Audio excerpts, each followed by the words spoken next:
Good afternoon to all. आज की class में आप लोगों की डिमांड पे ही हम बैटरी वाला पार्ट कुछ स्टार्ट कर रहे हैं, सेल से रिलेटेड कुछ बातें, और शायद कुछ नया भी आपको सीखने को मिले।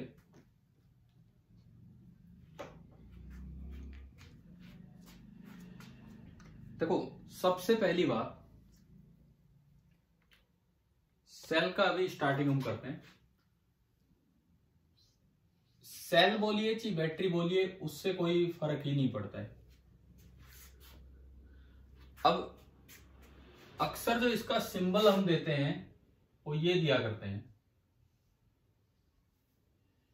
ये बड़ी लाइन का क्या मतलब है? बड़ी लाइन का क्या मतलब होता है?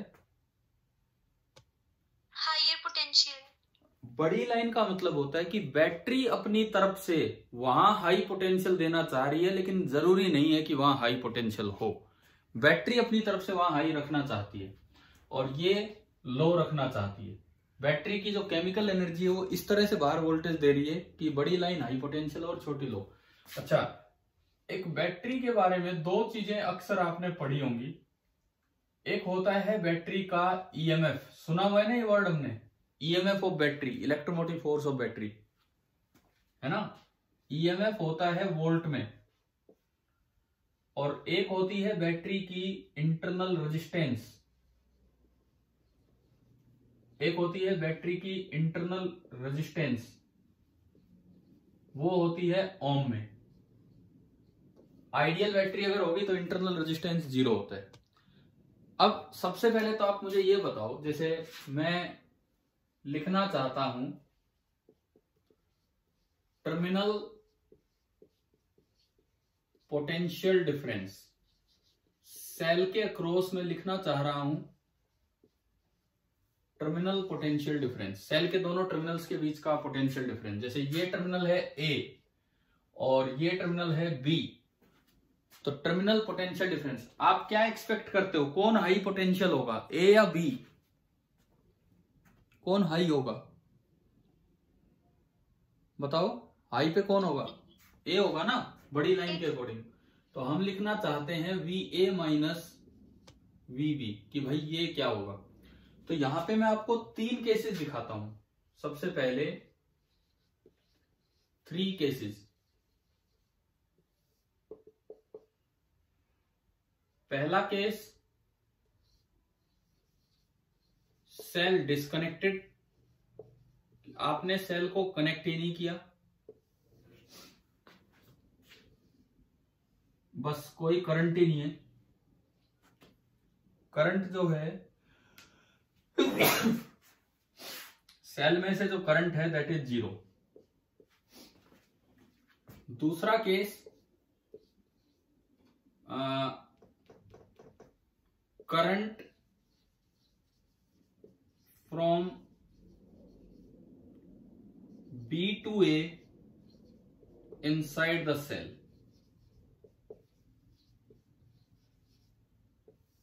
दूसरा केस हमारा ये है, जैसे ये A है ये B है। दूसरा केस हमारा ये है कि ये B ये A और करंट जा रहा है B to A। आप में से जो भी कोई जो सवाल पूछना चाहे, जैसे शुरू में जो बोला था, मैं दोबारा आपसे पूछ लूंगा क्या है। एक बार हम सेल थोड़ा सा डिस्कस कर रहे हैं यहां पे। तीसरा case, current from A to B inside the cell, यानी कि जो करंट है वो इस तरह से फ्लो कर रहा है सेल के अंदर यू। अक्सर हम कहते हैं कि यहां जो ये वाला केस है, ये तो सेल कनेक्ट ही नहीं किया था। इस वाले केस में कहते हैं कि सेल की हो रही है डिस्चार्जिंग, सेल अपनी केमिकल एनर्जी खत्म किए जा रहा है और बाहर बिजली देने का काम कर रहा है। इस वाले केस में कहते हैं कि सेल की होने लगी है चार्जिंग, कि सेल अब चार्ज हो रहा है। आपके घर में इन्वर्टर के साथ एक बैटरी रखी है, घर में है इन्वर्टर एंड बैटरी अरेंजमेंट? बताओ भाई, बोलो प्लीज, रिप्लाई कीजिए। क्या आपके घर में इन्वर्टर एंड बैटरी अरेंजमेंट होगा ना? तो इन्वर्टर के साथ जो बैटरी रखी है, जब पावर हाउस से सप्लाई आ रही है, जब सबस्टेशन से बिजली आपके घर आ रही है, तो बैटरी क्या होने लग रही है? तो वो बैटरी क्या होने लग रही है? चार्ज। उस वक्त उसमें करंट जा रहा है यूं। और अगर कभी बिजली चली जाती है तो बैटरी हो रही है डिस्चार्ज और उसमें करंट आ रहा है यूं। अब आप तीनों केसेस में पोटेंशियल डिफरेंस बताओ, टर्मिनल पोटेंशियल डिफरेंस कितना कितना होगा? हम अक्सर मानते हैं कि ये हाई है और ये लो है, तो बताओ बीच में पोटेंशियल डिफरेंस कितना होगा? अगर कोई करंट फ्लो नहीं कर रहा है तो जो सेल का ईएमएफ है, सेल का जो ईएमएफ है वही आपका हो जाएगा पोटेंशियल डिफरेंस, यानी कि VA minus VB that is equal to E। ये तो तब है जब कोई करंट ही फ्लो ना करे। इस केस में बताओ, जब सेल डिस्चार्ज हो रहा होता है तो कितना पोटेंशियल डिफरेंस होता है? E माइनस IR या E प्लस IR?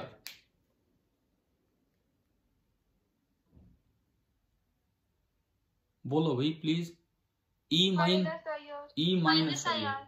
तो इस केस में आपका होता है VA minus VB is E minus IR। और जब सेल चार्ज हो रहा होता है तो इस केस में कितना होता है? Plus IR, E plus IR। अक्सर हम कह देते हैं कि यहाँ सेल सोर्स का काम कर रहा है, यहाँ सेल लोड का काम कर रहा है। अब मैं इससे आगे चलता हूं, अभी मैं एक बार इसको देख लेता हूं, फिर मैं इस पे एक सवाल लेके ना आपसे पूछता हूं एक चीज।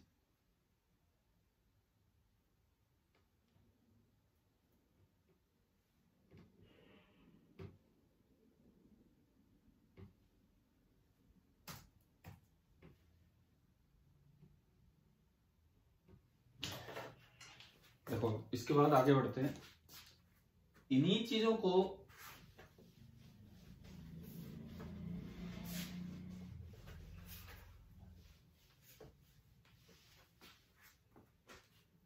एक सर्किट आ गया, जैसे मान लो ये कोई सेल है 1 वोल्ट 1 ओम,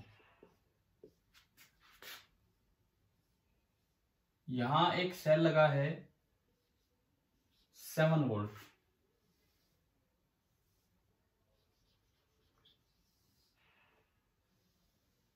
यहां पे एक रेजिस्टेंस लगा है 1 ओम। आपको दो टर्मिनल्स के नाम दिए हैं इस सेल के पास, ये A है और ये B है। A और B आपको नजर आ रहे होंगे। तो हमारा सवाल है कि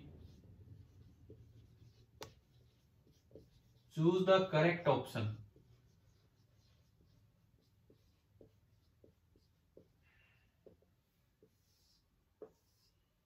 A option VA is greater than VB, B option VA is less than VB, C option VA is equal to VB and D option may be any, इनमें से कोई भी।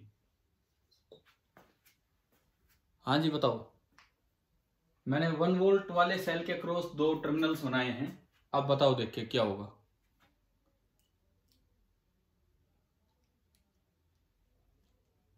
दिख रहा है डायग्राम, दिख रहा है ढंग से?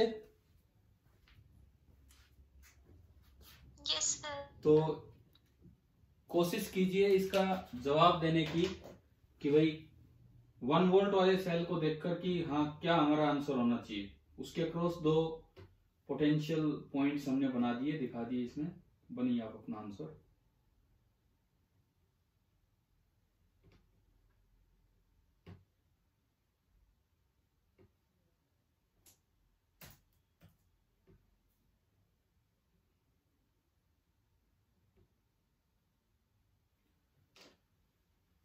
हाँ भाई, कोई भी बच्चा बताएगा आंसर?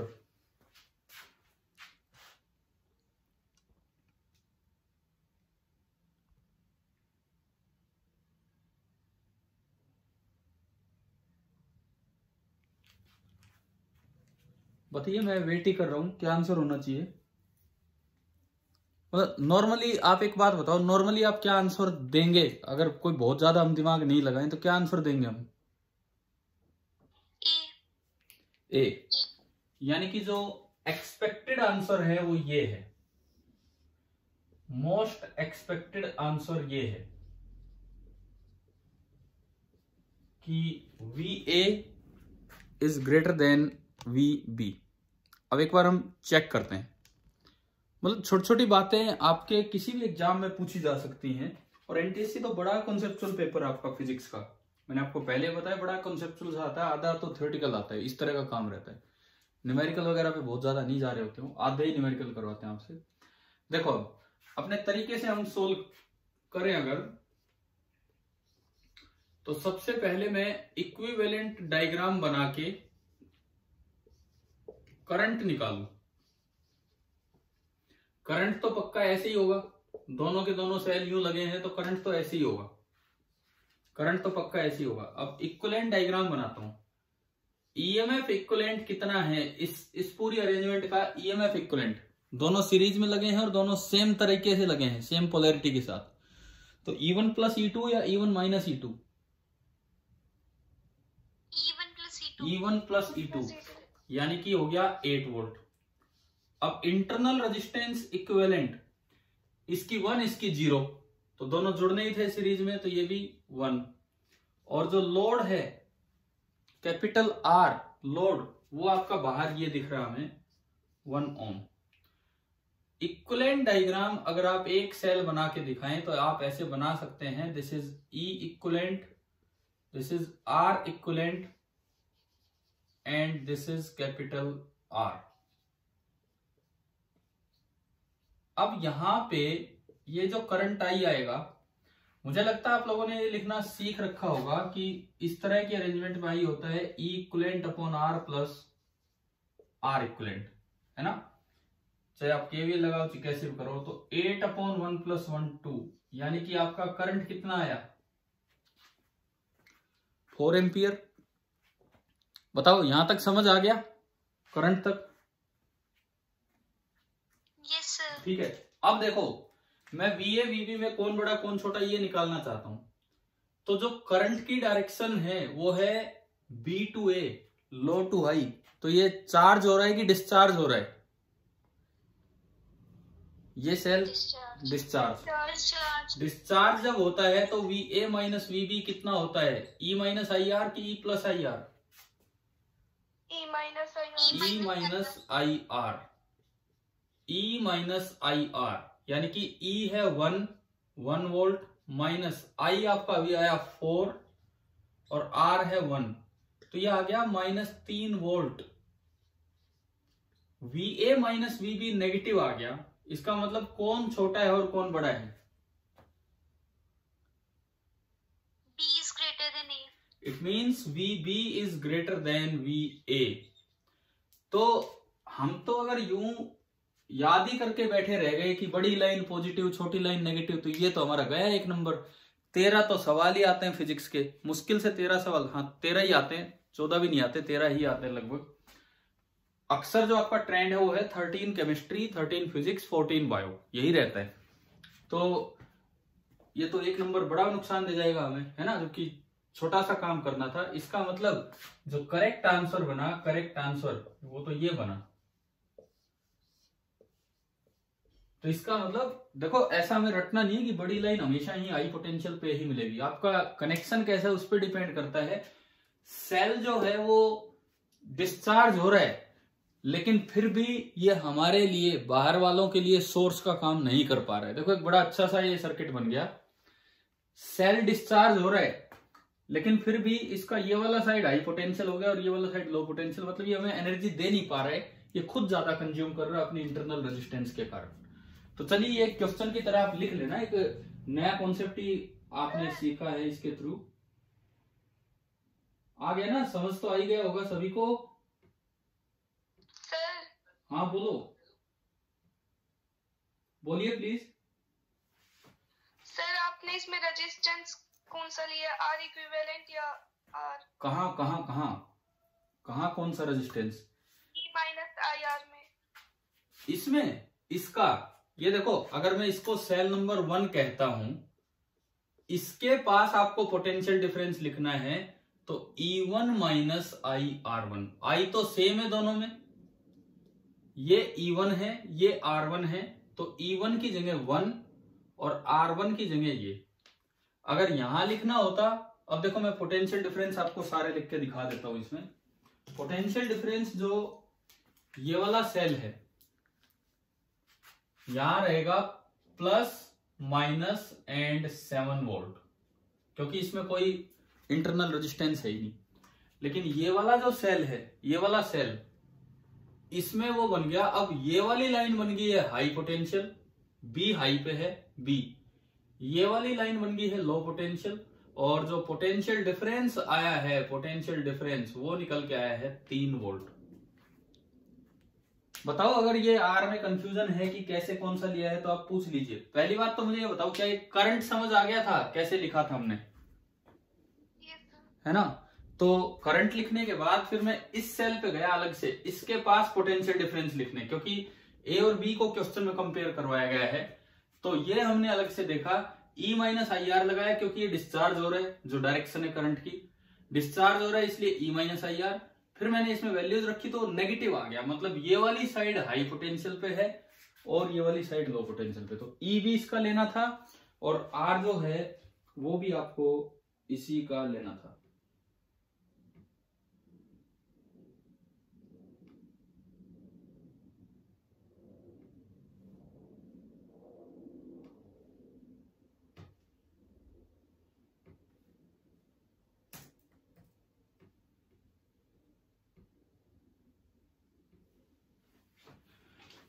हाँ जी खुशबू जी, क्लियर हो गया? Yes sir. अच्छा, और भी बाकी बच्चे भी, मुझे लग रहा है कुछ तो एक नया सा पॉइंट सीखा होगा आपने इस सवाल के थ्रू, इस क्वेश्चन के थ्रू, है ना? Yes sir. ठीक है, अब मैं बात करूं, जैसे एनर्जी वाली भी मैं बात कर रहा था, इसी में बताता हूं आगे कि कहां से कितनी एनर्जी कैसे गई है, एक बार वो देखिए। मतलब ये सेल हो तो रहा है डिस्चार्ज, परंतु ये बाहर एनर्जी नहीं दे पा रहा है। मैं इस सेल को बोलता हूं सेल नंबर 1 एंड इस सेल को बोलता हूं सेल नंबर 2। देखिए, पहले मैं सेल 1 की बात करूं, जो करंट की डायरेक्शन है उसके अकॉर्डिंग सेल 1 डिस्चार्ज होने लग रहा है, डिस्चार्जिंग।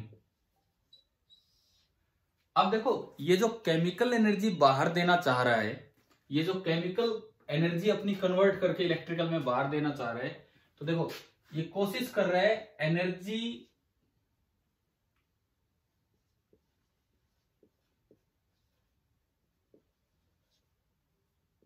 कितनी एनर्जी प्रोवाइड कर रहा है, इसका ईएमएफ कितना है 1, और इसमें से करंट आ रहा है 4 एम्पियर, तो E इंटू आई पर सेकेंड ये पावर होती है, तो इतनी एनर्जी पर सेकेंड ये बाहर देना चाह रहा है, तो 1 इंटू 4 यानी कि 4 जूल पर सेकेंड, जूल पर सेकेंड दरअसल वोट होती है, तो ये जो है ये बाहर 4 जूल पर सेकेंड एनर्जी आपको देना चाह रहा है। लेकिन वो देने के चक्कर में एनर्जी वेस्टेड एज हीट, इसी के अंदर देखो ये एनर्जी देना चाह रहा था EI, लेकिन इसके अंदर ही वेस्ट हो रही है I² और इसका इंटरनल रेजिस्टेंस R, तो I का स्क्वायर है 4 और R है 1, यानी कि 16 जूल पर सेकेंड वेस्ट होती जा रही है। ये खुद देना चाह रहा है 4 जूल पर सेकेंड, लेकिन वेस्ट करवा रहा है 16 जूल। इसका मतलब इस सेल ने जो एनर्जी कंज्यूम की है, इस सेल ने जो एनर्जी कंज्यूम की है वो कितनी एनर्जी कंज्यूम कर गया, 12 जूल पर सेकेंड। एक बार बताओ इस सेल का क्या काम रहा, ये समझ आ रहा है क्या आपको? क्या क्या किया इसने अपनी जान में? तो ये सोर्स बनने की कोशिश कर रहा है, ये बाहर इस रेट से एनर्जी देना चाह रहा है 4 जूल पर सेकेंड, लेकिन इसका इंटरनल रेजिस्टेंस के कारण इतनी एनर्जी इसी के अंदर वेस्ट हो रही है हीट के रूप में। तो ओवरऑल देखें तो ये तो खुद एक लोड बन गया, बैठ गया है यहाँ पे, और ये एनर्जी कंज्यूम करने लग रहा है 12 जूल पर सेकेंड। अच्छा, अब मैं दूसरे सेल को देखता हूं, सेल 1 आपका हो गया, डिस्चार्ज हो रहा था लेकिन फिर भी एनर्जी कंज्यूम कर रहे। सेल 2 दूसरा उधर वाला, ये तो था सेल 1 और ये आपका है cell 2। It is also discharging, जो करंट की डायरेक्शन है इसमें फ्लो की। अब ये कितनी एनर्जी प्रोवाइड कर पा रहा है बाहर, E इंटू आई करो जी इसमें, E इंटू आई पर सेकेंड, क्योंकि ये तो पावर का फॉर्मूला हो जाता है। E इंटू आई कितना आ रहा है दूसरे सेल के लिए, हाँ जी बताओ, E इंटू आई कितना आ रहा है दूसरे सेल के लिए? 28। 7 इंटू 4 28 वॉट, यानी कि 28 जूल पर सेकेंड। अच्छा, नो वेस्टेज एट हीट, क्योंकि इसकी इंटरनल रेजिस्टेंस है नहीं, नो वेस्टेज एज हीट, इसका मतलब ये तो ओवरऑल एनर्जी प्रोवाइड ही कर रहा है, वो तो एनर्जी कंज्यूम कर रहा था और ये एनर्जी प्रोवाइड कर रहा है 28 जूल पर सेकेंड। अब मैं बात करूं तीसरी चीज की, इस लोड की, ये तो लोड ही है, इसमें जहां से करंट एंटर करेगा वो प्लस होगा, दूसरा माइनस होगा, रेजिस्टेंस में तो होता ही ऐसा है, तो ये लोड ही है। तो अब मैं लोड 1 ओम की बात कर रहा हूं, ये एनर्जी कितनी कंज्यूम कर रहा है अब वो देखते हैं। ये जो एनर्जी कंज्यूम कर रहा है that is simply I square into इसका आर, तो 4 का स्क्वायर इंटू 1 पर सेकेंड ये एनर्जी कंज्यूम आ रही है, यानी कि 16 जूल पर सेकेंड। अब एक बार आप एनर्जी का हिसाब किताब लगाओ, क्या एल्जेब्रा हमें बता रहा है कि हाँ ये तीनों चीजें सही हैं? भाई ये सेल कितनी एनर्जी दे रहा है, कितनी एनर्जी दे रहा है? 28 जूल एक सेकंड में। क्या वो 28 जूल बन रही है कहीं कहीं? उस 28 में से 16 जूल तो कौन कंज्यूम कर रहा है? 28 में से 16 जूल कौन कंज्यूम कर रहा है? ये रेजिस्टेंस जो लोड लगा रखा था। लेकिन और भी 12 जूल कौन कंज्यूम करने लग रहा है? ये वाला सेल। तो देखो एक और चीज हमने सीख ली यहां से, अगर सेल डिस्चार्ज होता है तो क्या वो हमेशा सोर्स का ही काम करेगा? बताओ। ये सेल डिस्चार्ज हो रहा है, ये सोर्स का काम कर रहा है। ये सेल हो तो रहा है डिस्चार्ज, ये अपनी जान में तो बाहर एनर्जी देना चाह रहा है, लेकिन बाहर वालों को पता है कि ये सोर्स नहीं है, ये क्या है? लोड है। तो क्या ये पॉइंट समझ आ गया है कि डिस्चार्ज होता सेल भी कभी लोड हो सकता है, डिस्चार्ज होते हुए भी सेल लोड का काम कर सकता है। क्लियर हुआ कि नहीं ये वाला पॉइंट यहां से? Yes sir. ठीक है, तो एक छोटा सा एग्जांपल लेके हमने 2-3 चीजें डिस्कस की हैं, आप ये नोट कीजिए इतने, फिर इसके बाद आगे बढ़ते हैं।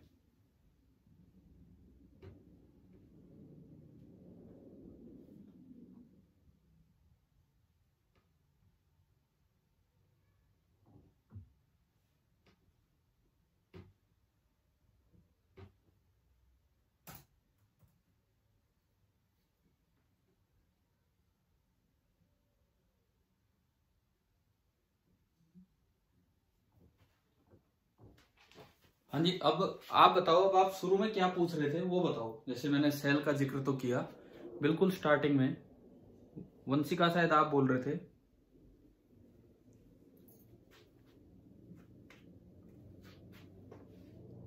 मिटा दो इसको।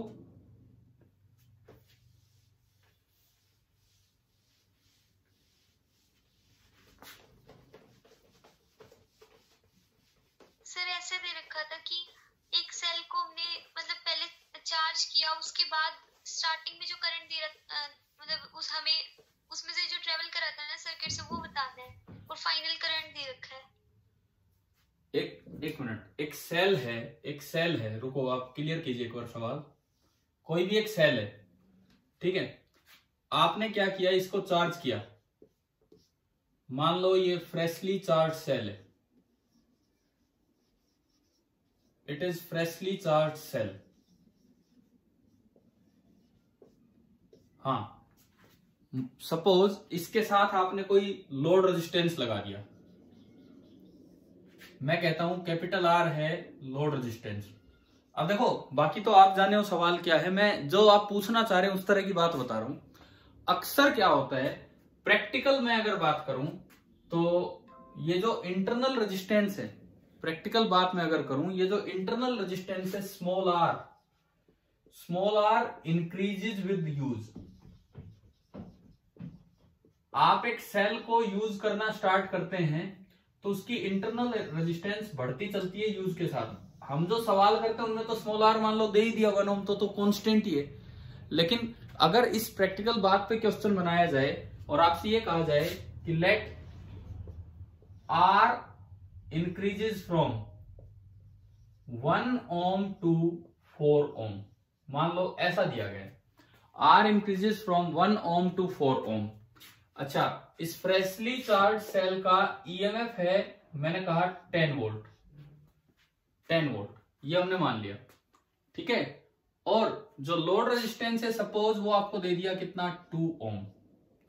अब कहा गया है कि ये कनेक्ट किया, अब आपने ये कनेक्ट किया, यहां कोई एमीटर लगाया मेजरमेंट के लिए, तो आपको बताना है कि इनिशियल रीडिंग क्या होगी, शुरू में रीडिंग क्या होगी एंड लास्ट में फाइनल रीडिंग क्या होगी। देखो हो सकता है आपका सवाल इससे अलग भी हो, मैं तो एक और उसी पे बेस्ड कुछ बता रहा हूं जो आप पूछना चाह रहे हैं। अब इनिशियल रीडिंग की मैं बात करूं तो जो आई होगा, I initial, that will be equal to E upon R plus R initial. और आई फाइनल की मैं बात करूं that will be equal to E upon R plus R final.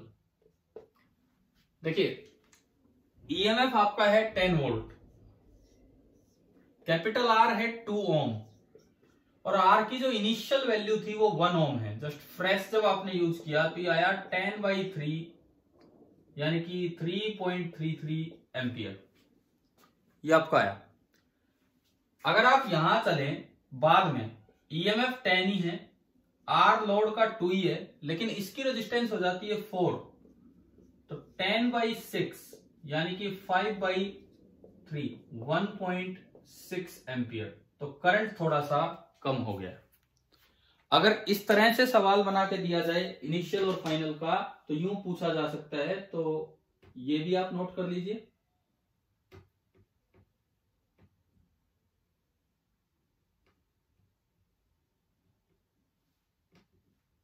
Sir EMF change हो रही है और रेजिस्टेंस सेम है तो भी ऐसे ही बन जाएगा। मान लो जैसे आपने पूछा, मैं एक सेकंड इसका स्क्रीनशॉट ले लेता हूं। ये तो एक प्रैक्टिकल सा पॉइंट था कि ऐसा होता है, लेकिन अगर क्वेश्चन में ये दे रखा हो कि ईएमएफ चेंज हो रहा है और ये सेम है, तो आई इनिशियल लिखें तो ई की इनिशियल वैल्यू ले लीजिए, आर प्लस आर सेम हो गया। आई फाइनल लिखें तो ई की फाइनल वैल्यू ले लीजिए और आर प्लस आर सेम हो जाएगा। करके दिखाऊं या आगे है समझ कैसे करना है? देखो मान लो सपोज आपको यूं दिया जाए E decreases with use, suppose ऐसा कुछ दे रखा है, let E changes from 10 volt to 5 volt, ऐसा कुछ आपको दे दिया और R इसका फिक्स है 1 ओम, ऐसा दे दिया। अब देखो initial reading E initial upon R plus R, E initial कितना है 10 upon R plus R 10/3, final लोगे तो E final upon R plus R। E final आपका घटके कितना हो गया है, E फाइनल कितना हो गया इस सवाल में 5 और R प्लस R कितना है 3, तो ये आपका वही बन गया 1.6, लेकिन क्वेश्चन उससे अलग हो गया। तो अगर इस तरह से आए तो आप यूं भी इसको संभाल सकते हैं।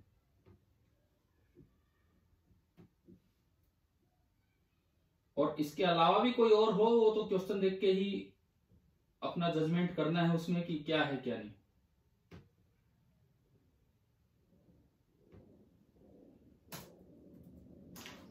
अच्छा एक बार बताओ, क्या आप सभी को ये समझ आए इनिशियल फाइनल करंट वाली बातें कैसे कैसे चेंज आ सकता है? ठीक है। और भी जो भी हो ना, इसके अलावा भी अगर कोई आपका क्वेश्चन आपके पास हो, कोई छपा हुआ लिखा हुआ डाउट आए तो मेरे पास आप सेंड कर दिया करो, मैं रिप्लाई दूंगा पूरे ग्रुप पे ही। अच्छा, अभी आज का टाइम तो पूरा होने वाला है, ऑलमोस्ट 1 मिनट ही बाकी है हमारे पास। चलिए, आज हमने सेल के बारे में 2-3 नई बातें सीख ली हैं। पहली बात, बड़ी लाइन भी कम पोटेंशियल पे हो सकती है। क्या ये पॉइंट समझ आ गया? Yes sir. दूसरी बात, सेल डिस्चार्ज हो रहा है तब भी वो जरूरी नहीं कि वो सोर्स हो सकता है कि वो हमारे लिए लोड बना बैठा हो। क्या वो समझ आ गया? दूसरा पॉइंट। Yes sir. तीसरी बात, अगर सवाल में ईएमएफ को वेरी करा रखा है या इंटरनल रेजिस्टेंस को वेरी करा रखा है तो उस सेल से करंट लगातार चेंज होगा, इनिशियल कुछ होगा और फाइनल कुछ होगा। तो हमने 2 केस ये लेके देखे। क्या ये पॉइंट भी समझ आ गया है ना? तो ओवरऑल हमारी आज की मीटिंग पूरी होती है। Thank you.